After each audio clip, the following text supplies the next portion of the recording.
Greetings from Southern Yankee Homestead. I'm Paul, and this is our homestead. Well, this time we're not really doing homestead stuff. We are finally going to be trying to get the Suzuki Samurai running with a diesel. Now, not this diesel. I just had to research. It was April 16th, 2021 when I last worked on these. I moved the engines around a couple times, but going with our 2025 vision right now, I want to go ahead and start cleaning up some of the projects that I've never finished that I semi-started. So to give you backstory, this is actually a 1.5 liter Volkswagen diesel. In the back is a 1.6 liter Volkswagen diesel. In this box I have the Acme adapters kit. There's still a radiator on the shelf. We're not going to need that right now. But this is going to be a three-part video. The first part is going to be figuring out which injector pump we have and getting it swapped over to that engine. The second part is going to be getting the Acme kit installed on this and pulling some parts off the Suzuki so that we can maybe get that one running. That's also assuming that when we put that on the stand that we don't find something wrong with it. Both of these engines I got for $300 for the pair. So I might run into issues. But regardless, part 1, swapping the pump. Part 2, getting the kit installed. Part 3 is going to be, will it start?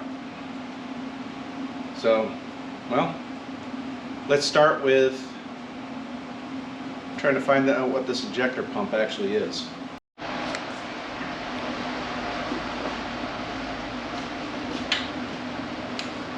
I'm going to start with removing this. This is a vacuum pump.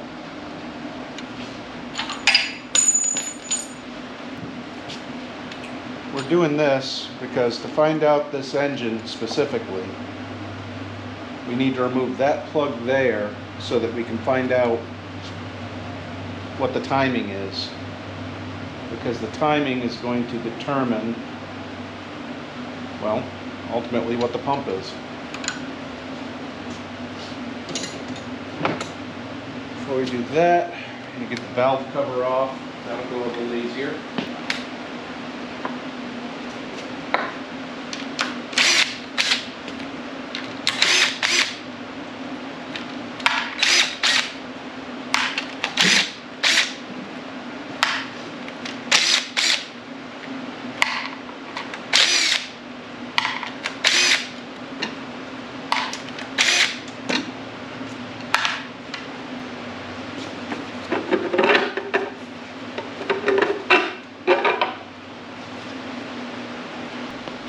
Now I did that because if you look right here, you'll see a slot.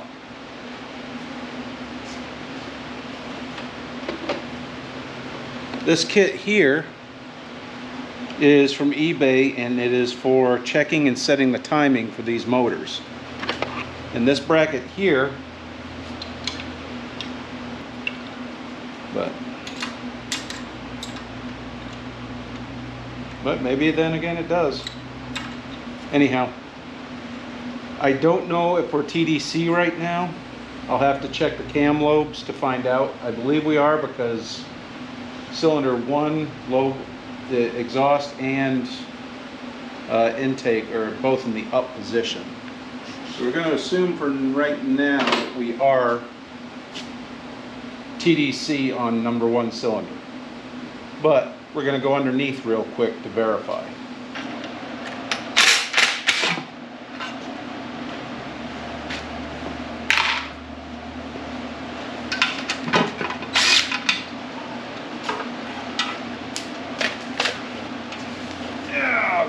Oil everywhere, yay!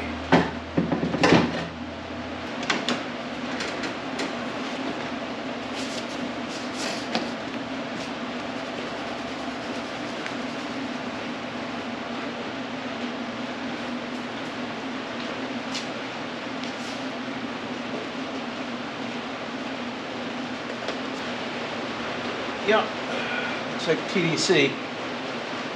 All right. TDC is top dead center for those of you that don't know. Now what we're going to do is we're going to take that bolt out right there.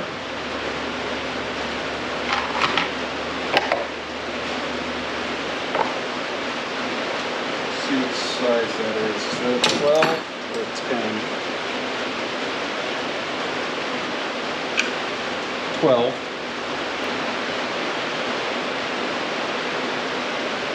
Woo!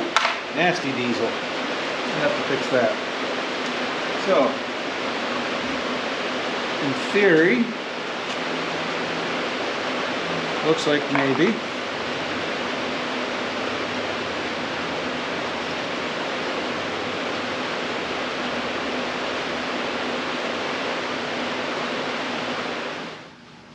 If I seem overexposed, it's because I got a lot of lights going on. I got these for view and I got the little light down below for heat. So I've gone about this a couple different times and I don't like the reading I'm getting. So I cycled the engine over twice, basically turned the crank twice with this completely around to bring the timing mark back to the center point. Well, when I go counterclockwise till the gauge stops moving and then go clockwise until the gauge, till the timing mark is lined up, I'm getting 0.63 millimeters. Should be 0.85 or above. And one of the reasons I think it's not getting the right one is because of the timing belt. I think this engine's been sitting so long, there's a flat spot in this timing belt, so it's not turning it correctly. With that being said, I'm going to go ahead and disassemble this, put the covers back on it. We're going to pull this pump to swap it over to that engine. Mainly because, well, this pump needs to go on that engine. We're going to retime it anyways. And since I've experimented and figured out what I figured out, we'll try to do it this way instead. So, yeah. Oh. Along with that, because I think it's the timing belt that's the issue, because, well,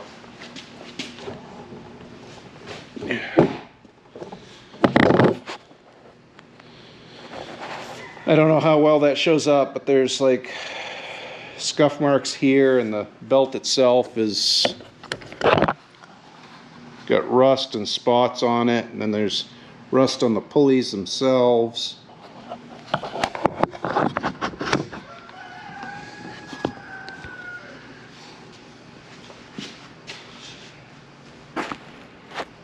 So I went ahead and spent $57 to get a new timing belt and tensioner for this engine.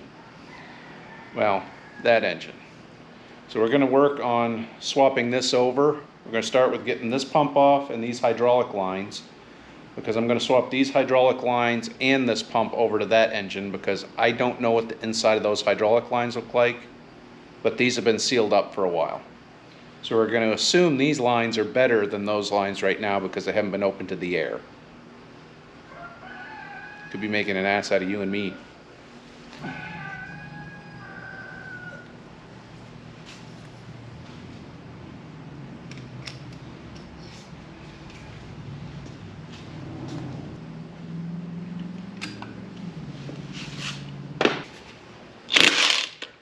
Oh, that was a lot easier than I thought it would be.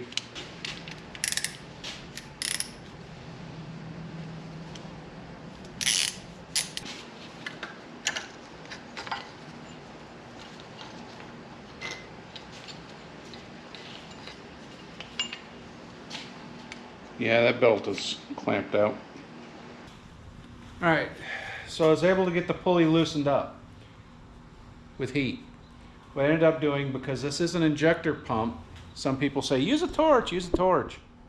Well, behind on this shaft in here is a little seal around that shaft to keep diesel fluid from, flowing out. So what I did was I used this heat gun, and with the two jaw pullers on here with tension and the nut, I went ahead and started heating it up. I literally just held it here until, well, we're still at 152. So I got it up to about 160 degrees, sprayed it with some penetrating oil, and then I tapped the end 3 times with a ball peen. It was literally not a full ball peen, not like whack, it was just like tap, tap, tap, and it popped off. Can't believe that worked. I can't believe I wasn't filming it either. I didn't think it'd work.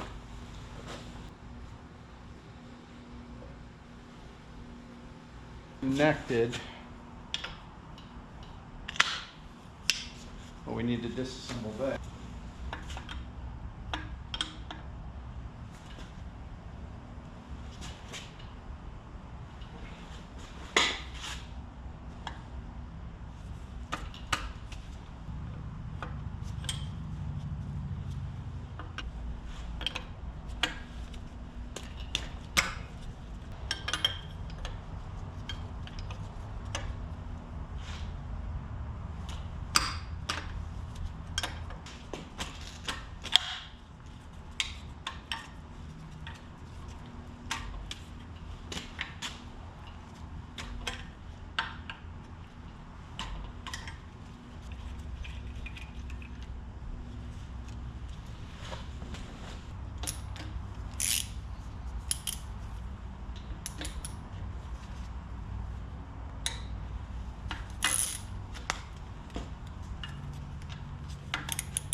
$13mm.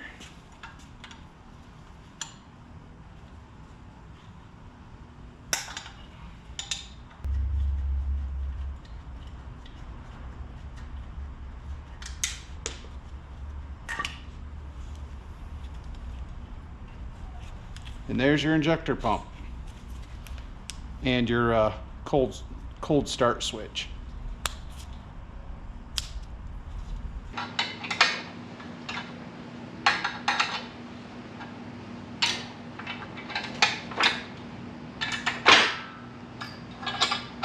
Camera off.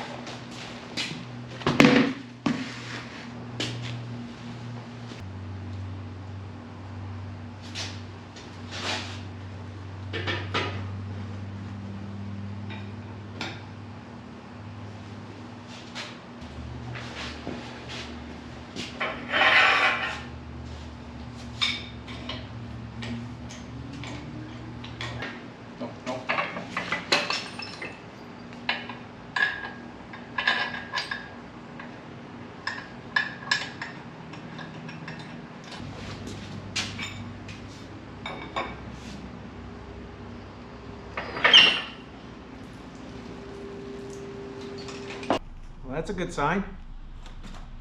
It's my first time cracking anything on this engine, and it's still got oil in it. The oil ain't pretty, but she also don't have any antifreeze mixed in. She doesn't have any sparklies.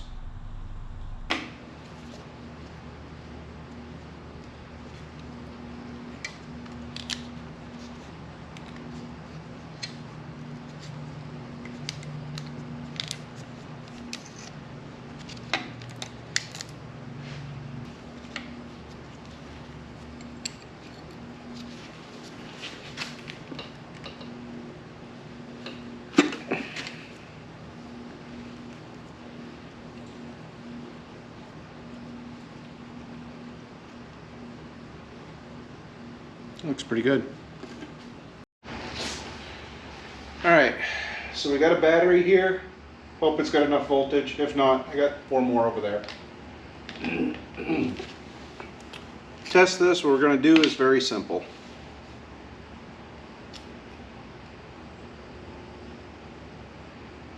Yep, that glow plug works. So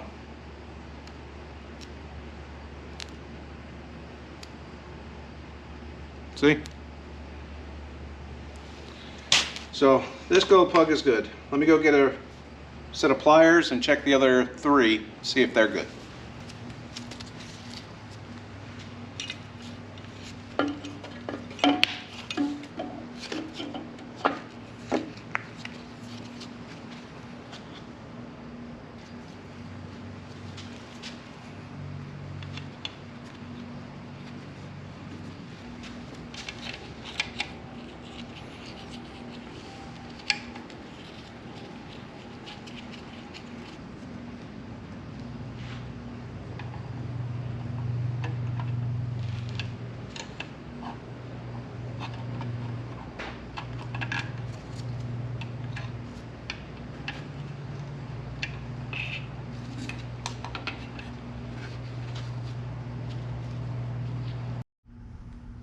It was easier than I thought.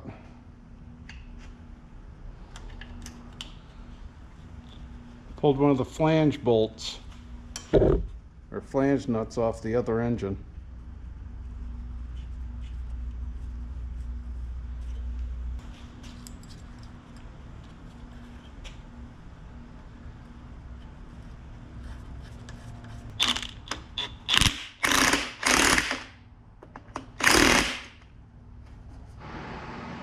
If you didn't know, on the Volkswagen diesels, the timing for the crank is supposed to come off the flywheel.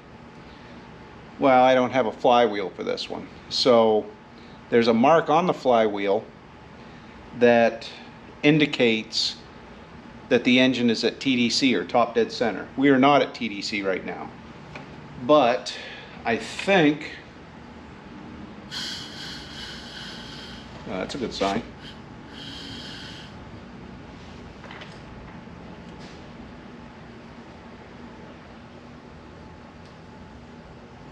I think right about there.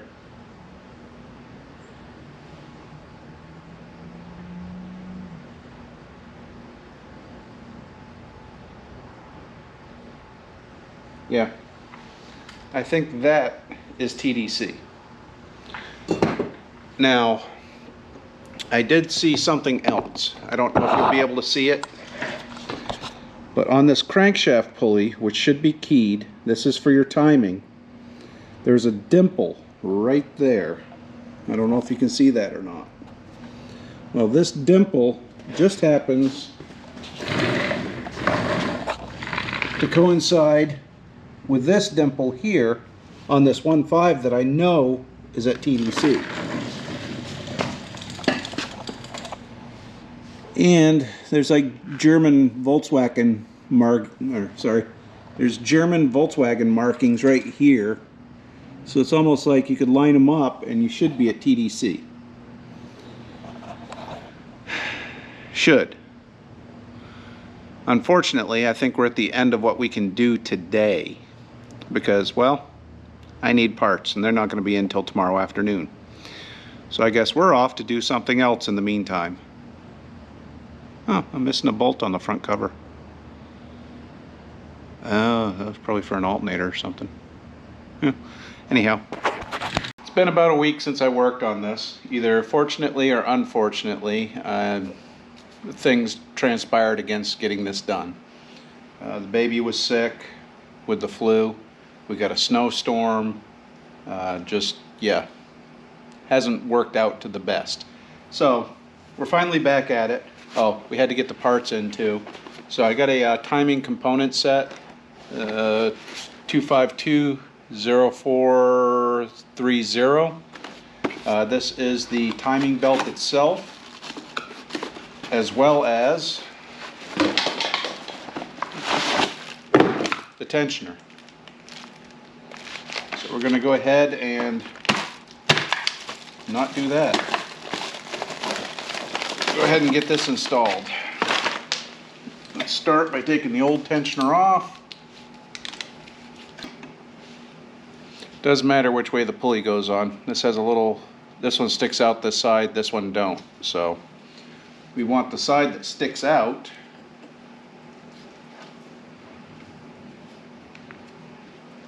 to be on the inside.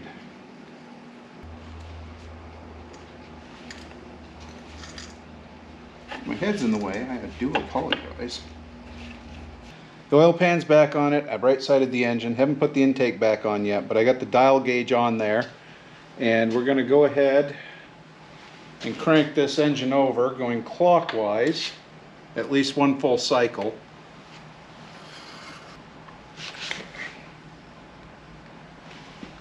Go counterclockwise till we see it stop moving.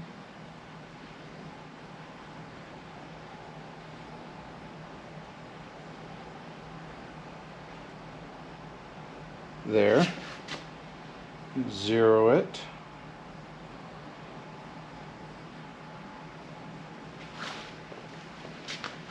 I'm going to turn it until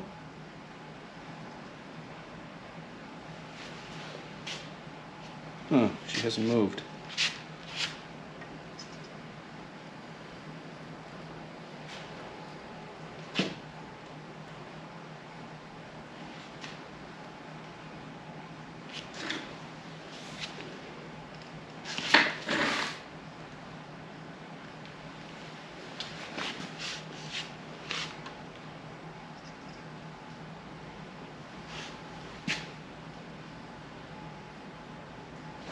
I'll give you a close-up of this.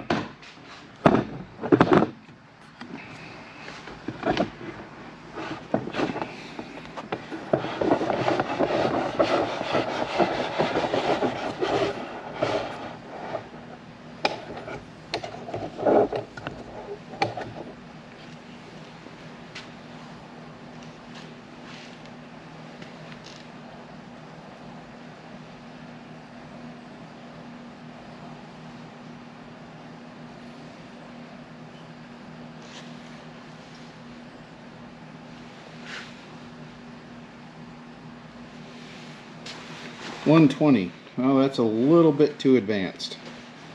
I think we need to go ahead and loosen this up a little.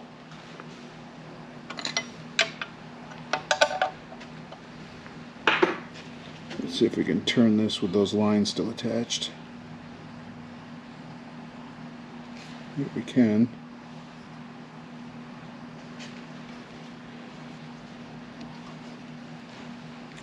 So we're going to bring it all the way as far as I can, I guess.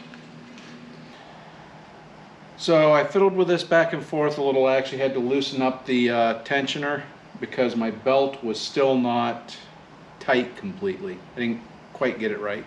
So after retightening the belt, I went through and twisted the pump and got everything, so I think it's good. I set it at, I think this is 0.095 millimeters. If I'm reading that incorrectly, some VW guy in the comments will fix me on that. A lot of people use standard gauges or US standard. I got one that's metric because, well, the original book's in metric. So it's easier to do metric to metric than do metric to standard back to metric conversions. So we're good there. I took the valve cover off and double checked to make sure that our timing was still flat. Looks pretty good. I don't know if it's perfect, but then again, I don't even know if this engine runs or if my idea of just eyeballing the bottom of the piston will even make a difference. Timing could still be out on this, but well, only one way to find out. And that won't be in the next video on this, it'll be in the video after the next video on this. I just want to address also, I know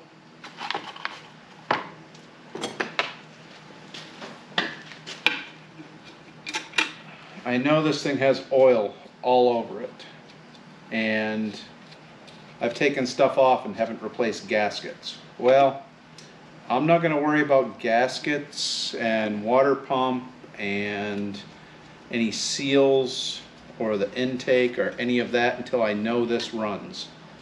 Because if this don't run, well, I got a $1,000 kit to install it. That means I got to go back to the drawing board. But we're going to continue going off the assumption that this $300 set of engines will run. We're going to have faith. I know that's something severely lacking nowadays.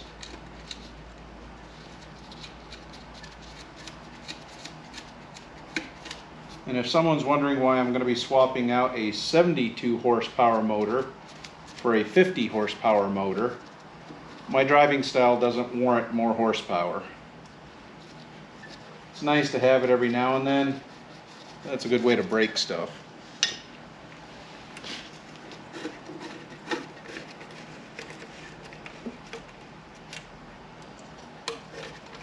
Now we are going to seal this engine up for the next step, because we're going to be making lots of sparks that we don't necessarily want to have get into the engine. We will at some point be stripping this engine down again though, so that I can give it a bath. But next step is not that.